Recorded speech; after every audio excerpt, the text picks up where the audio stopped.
There's the crowd at the Indiana Convention Center talking to Bryce Young. And somewhere in there, it's kind of a Where's Waldo game. Somewhere in there is Shireen Williams in that crowd of humanity.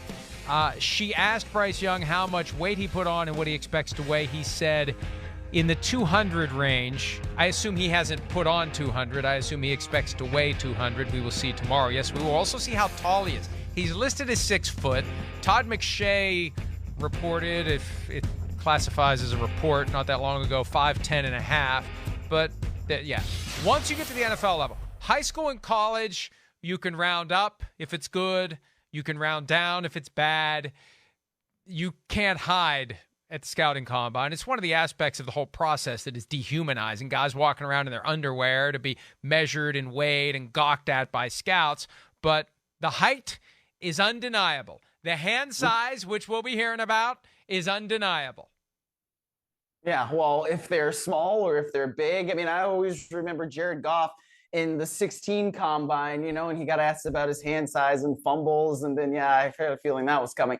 And he goes, how many did I have my freshman year? And then the reporter answered, and then he goes, well, how many did I have the rest of the time? Exactly. So I don't know. I mean, it's interesting with Bryce Young because, he is more slight than you would probably like to see as a quarterback. So I don't necessarily think like 200 is a magic number. And again, there are exceptions to everything. And based on what he's done on the field at Alabama, there's good reason to believe that he can be a successful pro quarterback.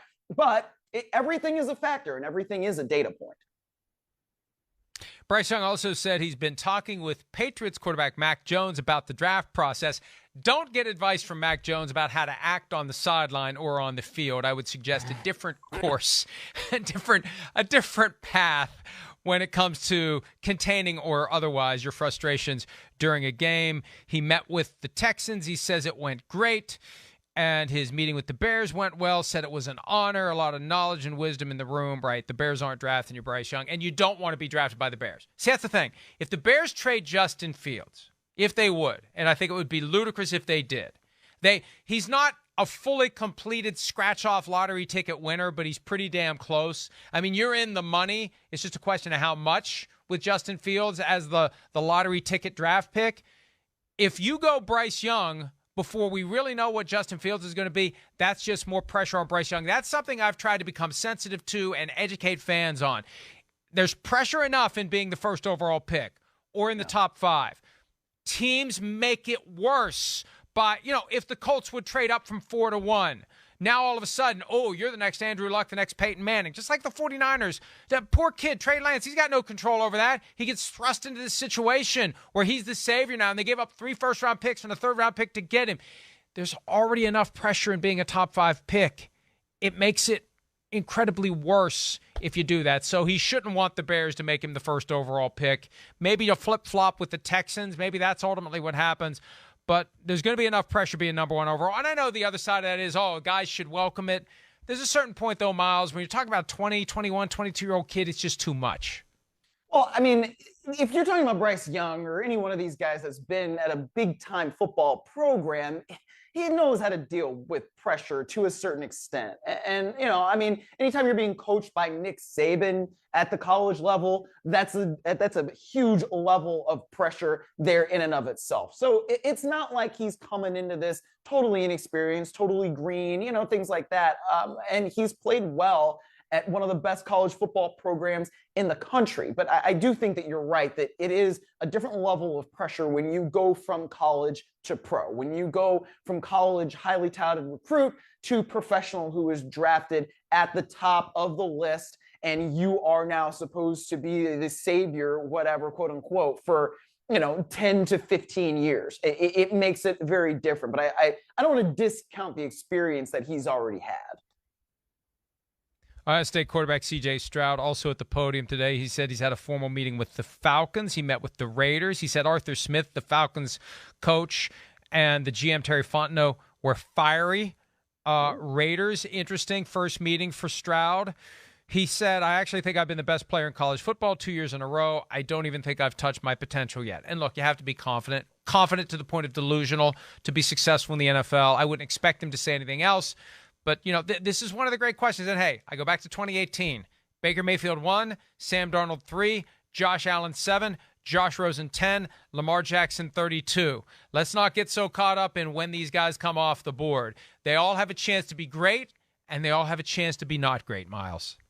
Yeah, what I like about CJ Stroud is that he played his best game when the lights were brightest against Georgia in the national semifinal game, right? Like that to me means something. Now, you want to see that consistency all the time, the way he plays like that all the time. But the best coaches always said, a guy does something once, I can get him to do that consistently. I can coach him to do those kinds of things successfully and continuously. So, I think that it's going to be interesting to see how CJ Stroud performs at the NFL level and where he's going to go, because I think we all kind of assume that Bryce Young is going to be the first QB off the board. So then what does that mean for CJ Stroud? Does it mean that somebody's going to try to trade up to number 2 overall if the Texans go up to number 1, right? And then they try to get Stroud, or where is he going to fall? Is he going to go all the way down to where the Raiders are? If he did, I think that would be great for Las Vegas. So it's going to be interesting. Look, these guys all have a ton of potential, and we'll see who's going to get into the right situation to squeeze it on out of them. You made a great point that I hadn't really thought of before. It's embedded in what you just said. The Bears could trade with the Texans to go to 2, and then the Bears could trade down again from 2. Hell yeah. Yeah, they could get, instead of, because if you trade with the Texans, you still basically have the number 1 overall pick if you weren't going to take a quarterback. But then you can trade again, and you can add more lottery tickets. That's ultimately what these draft picks are. And the more lottery tickets you have, the more picks you have, the greater the chance you have of getting great players. That's the Jimmy Johnson approach. Get more picks. More picks means more players, means greater chance of having great players on your team. Okay, Stroud, Anthony Richardson, Will Levis will be throwing at the Combine. Bryce Young won't. Which quarterback are you most looking forward to seeing do what he can do on the field at Lucas Oil Stadium?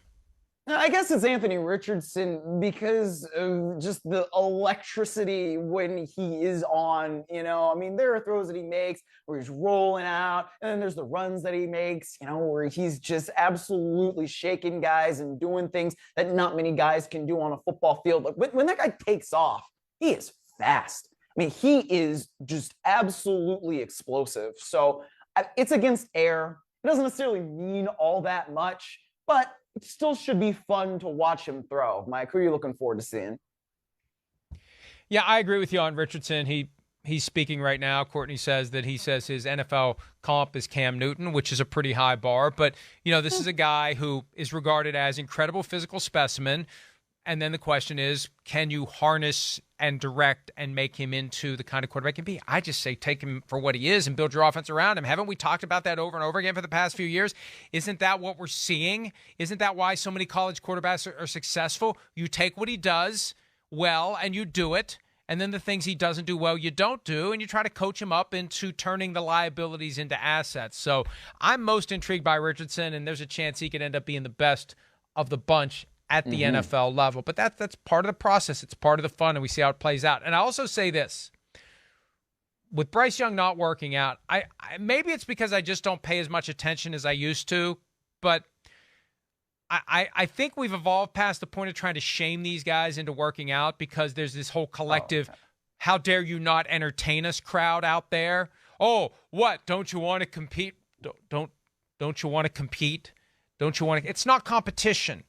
And guys are going to make their own decisions. They got to make the right decision for them. And it always drove me crazy when people in the media who have a vested interest in having these guys go out there and create content for us to televise or scrutinize don't do it, because then we have to find something else to talk about. Boo-hoo, poor us. Make your decisions for yourself and don't listen to any of us idiots in the media when we try to push you to do something that may be against your interests.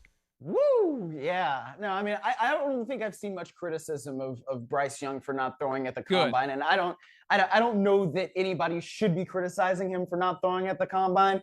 Now, what are we really going to learn about Bryce Young's throwing arm when he's throwing against air? It was really cool, a few years ago when I was here and I was working for a team, so I had the team credential, and that's back when they didn't just let the media go in there all willy-nilly as they do now, which is a good thing, and watch the workouts.